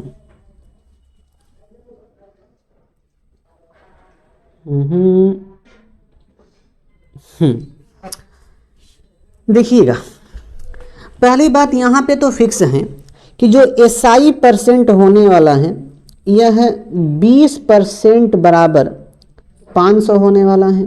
और मुझे बचपन से याद है कि जब रेट 10% होता है तो 2 बरस के लिए कंपाउंड इंटरेस्ट 21% हो जाता है। तो भाई कंपाउंड इंटरेस्ट परसेंट कितना आ गया? 21% आ गया। अब मेरे दोस्त, प्रश्न आपका सॉल्व हो गया। देखना, 20% बराबर 500, तो 1% बराबर कितना होगा? बोलो बोलो मेरे दोस्त, कितना होगा? 25 हो जाएगा। तो भाई इसलिए 21% बराबर 25 गुना 21 यानी कि 525। तो इस प्रकार से भी आप निकाल सकते हैं। लेकिन यह मेथड भाई उसी के लिए एप्लीकेबल है जिनको कंपाउंड इंटरेस्ट याद है। मैं हमेशा कहूँगा भाई कि आप कंपाउंड इंटरेस्ट याद कर लो 2 बरस का, 10% का, 5% का, 20% का, ये सब एकदम पूरा आपके माइंड में एकदम याद होना चाहिए, तभी प्रश्न शॉर्ट हो पाएगा। तो हम लोग भाई इस प्रकार से, देखिए हमारा ये सेशन भी यहाँ पे ख़त्म हो गया है। टोटल 31 प्रश्न यहाँ पे पूछा गया था। सारे प्रश्न को मैं डिस्कस कर चुका हूँ, पूरे विस्तार से मैं आपको समझाने का प्रयास किया हूँ। एक प्रश्न के लिए भिन्न भिन्न प्रकार के मेथड में डिस्कस किया हूँ, इसलिए हमारे क्लास में हल्का सा समय लग सकता है दोस्त। 1 घंटा 15 मिनट का हमारा क्लास होगा। देखिए हमारा मकसद है प्रश्न को सॉल्व करवाना नहीं, प्रश्न को इस प्रकार से सॉल्व करवाना ताकि प्रश्न शॉर्ट बने और आपको समझ में भी आए। यदि हमको प्रश्न को ओनली सॉल्व करवाना होता भाई ना, तो मैं तो इसको 45 मिनट में मैं बस ये देखो वे देखो ये देखो ये देखो, लेकिन मुझे भाई आपको समझाना भी है और भिन्न भिन्न प्रकार के मेथड भाई आपको बताना भी है। तो बस आज के लिए इतना ही, और बताना कि आप लोग को ये सेशन हमारा कैसा लगा। तो फिर मिलते हैं अगले सेशन में। जय हिंद, वंदे मातरम।